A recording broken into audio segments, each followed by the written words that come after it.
Welcome back, Bounty Hunters, to another episode of Metroid Prime Remastered. We had just acquired the ice beam, which is what we're having right now, which gives us access to go through doors like this one. But before we do so, we're actually just going to ignore that, go down here and actually drain this pool, because I didn't realize we could do that until I scanned between episodes. And I'm also going to show you guys how we got up last time as well, because obviously we didn't do that way, because we just drained it now. We want to say hi to Bertha. Hello, Bertha, looking beautiful as ever. So we want to jump either on top of her or on top of this thing. I don't quite know what Samus actually jumps on, and jump up here. I don't know how many tries it's actually going to take to do so, because this jump, or whatever you want to call it, is actually kind of an awkward one to do. Second time's the charm. And I'll say hello to Frank. Hello, Frank. You are looking adorable and handsome. I also love how it looks like they're wagging their tails. Also, yes, I'm not going to try to defeat any of these stone toads because they're not doing anything to us. The other ones are also nameless. If you feel like naming them, let me know. And it looks like you would be able to scan something through this room, but that's not the case. It's just a hallway. But today, I'm thinking that we're going to try to do the minimalist damage challenge, because I know I'm not going to be able to do a no damage run because I'm not that good yet. I am getting some practice, but not quite there. So that's the second best. I was going to do pacifist, but I do want to show off what the ice beam does, but also the fact that some enemies, especially in this room upcoming, at these guys right here, are kind of a pain in the butt because they get very defensive for like no reason at all. We literally just walk through and they're just like, nah, we're gonna attack you. But this obviously freezes, hence why it's called ice beam. I also really like how this room looks. Like, look at this door. Rather, not look at this door, look at the vines down here. And it looks like we got some enemies down here. I don't think we could do anything to these roots. But what do we have over here? We got a barred off area. And the controls are on the other side, unfortunately. And it looks like you would just be able to go through here with the morph ball, but nope, not quite. Now we made it to the platform that the one flower was on, but there's also nothing in here. Which is interesting because it looked like there would be, but that's okay. Okay, we couldn't quite grapple on there. And unfortunately, I also don't know if this would technically be grappling or not. What do you guys feel? Would it be grappling or would it just be something else? I'm glad that I managed to make it through there. And here's another, not another question, rather, here's a question for you guys. Not necessarily a question for a day, but something that, like, maybe others are also feeling this. Is it awkward for you guys to just go up paths like this?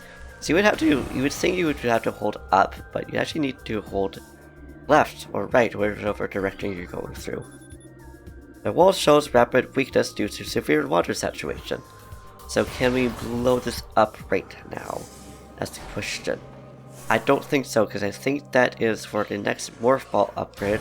So we are actually going to go back to Chozo Ruins instead, because there is one area that I know that we can go through that we didn't have access before. Which isn't right here, but I don't know why I didn't try to disable the shield when I first got up here, because now it makes it a lot easier than trying to get ourselves flung by this dude over here.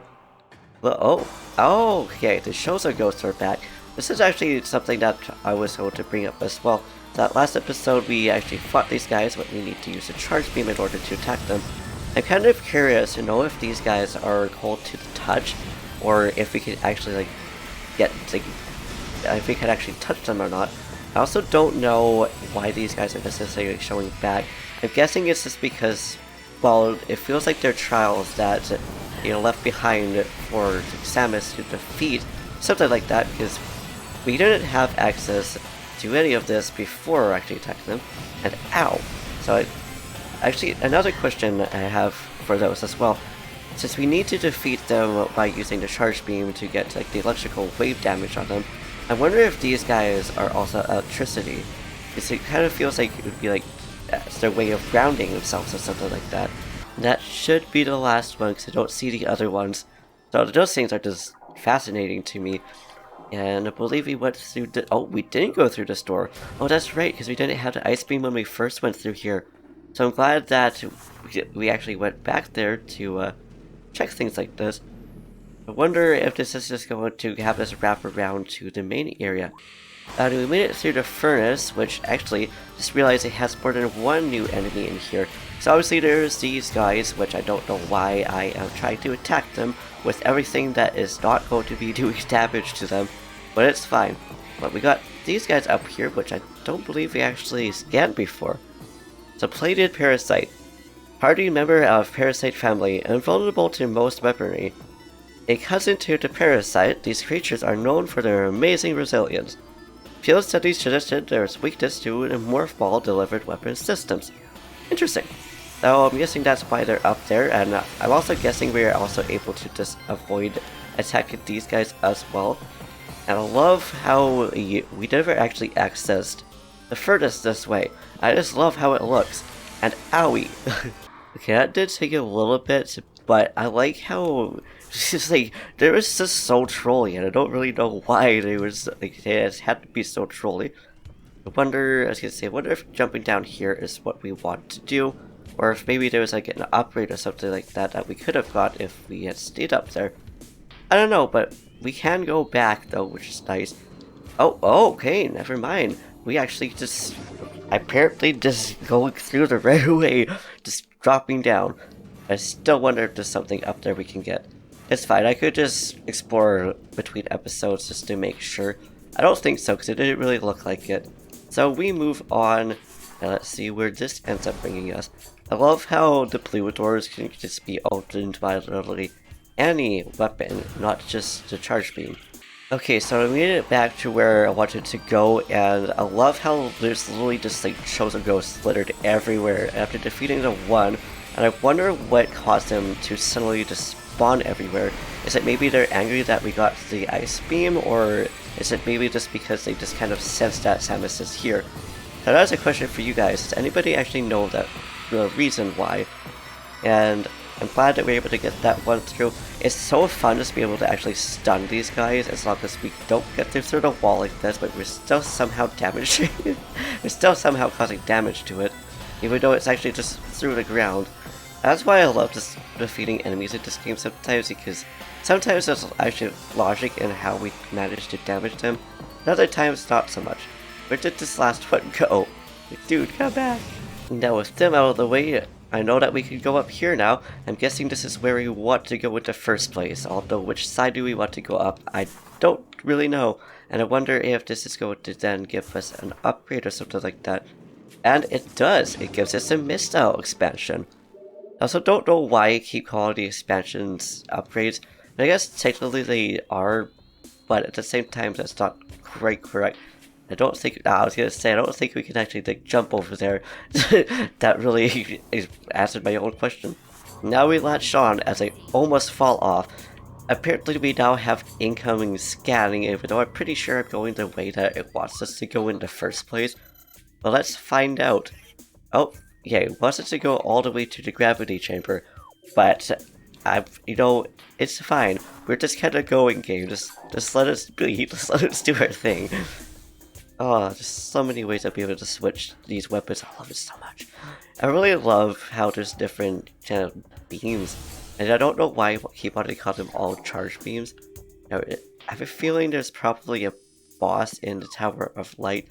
I'm just gonna get ready to attack if need be, but also make sure to get the thing up.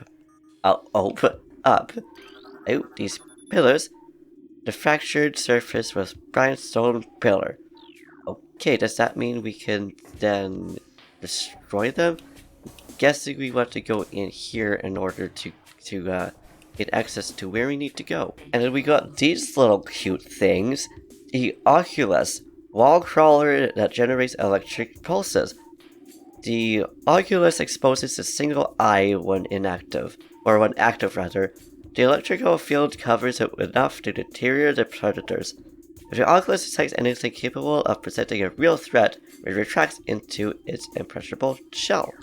Which I guess right now they don't really see Samus as a threat, which I think is adorable. I don't think Samus necessarily wants to attack them. And yes, I did just try to jump up there. We go, we can't, we can't quite go on that rope. But we can go into the water though, which I wonder, okay, I was gonna say, I wonder if this is actually where we're supposed to try to go to. But I'm guessing that up there, it probably gives us some kind of upgrade or something like that. Or allows it to actually like, drain here. I'm guessing we're not supposed to be able to jump up there. Oh, so we can just use the pew-pew missiles on there in order to destroy them. I don't know if we need to do that for all of them, or if they're just going to clouds. I'm guessing that once we get all of these done, we can also just simply use the super missiles, but I don't think 5 is really necessary against things that you can only just shoot 3 times. And there we go. So it just collapses a little bit. I'm surprised it doesn't just completely like, fall over, it just goes down. It's like Samus is lucky that that is the case. Oh, so how far does it need to go down then? That is the question. Oh, and we also got those like, I would say the moss dudes. We also got the guys that explode in impact on them. I don't want to destroy you little thing, but I'm so sorry, I think I'm gonna need to. So how do I defeat you then? Oh, we can freeze them. It's like the poor things, but I don't think freezing really does much to them. A few moments later. Okay, well, apparently just literally going on the edge and trying to just avoid barely hitting these guys is how you're supposed to actually A, defeat them, but also B, get these. I just don't know if we have enough missiles to be able to get this fully done or not. Okay, I was gonna say, is there one more, or like, what is happening right here, and what goes on? Oh, I see, it just destroys each and every layer. Interesting. So I love how these guys are really impenetrable, even to super missiles. Yes, I tried to use one of those on there because I wanted to try to get the pillars that it's right beside, but that's okay, it is what it is. Learn from the mistakes, and fingers crossed that we have enough missiles to get this last one. Ooh, we just barely do. Is that all of them? No, there's one more left. Now we are going up to the top, which will give us... What is this? Is this another missile up here? Is this another super missile? No, oh, it's a Wavebuster. Okay, so the wave beam, press and hold ZR and A. I'm guessing it's like the super missiles if I had to guess so. Oh, just try to figure that out. That didn't do anything. I'm guessing that's what it is. So now we're back down at the bottom because I'm still not quite sure what we're supposed to do in order to get to that door down there. I'm guessing we need to probably use what we just got in order to get down there. I'm not too sure. But either way, I think we're going to leave it here for now then. And I'll try to figure out what we need to do there. But I was thinking that we're probably going to end up going back over to Fendrana's Drift, because that is where it's telling us to go. Plus, we also got Magma Cavern South, which I'm surprised we didn't go over. So maybe that's how we need to go through. If I remember correctly, that elevator actually gives us a way to go all the way up. I'm not too sure, so we'll figure that out in the next episode. So, thank you for watching. I hope you enjoyed. If you liked this video, please give it a big thumbs up. Slap that subscribe button. Do something, say something down in the comments down below, or do something, I guess. Do what you do, and I will see you in the next episode. There are so many ghosts everywhere. Peace.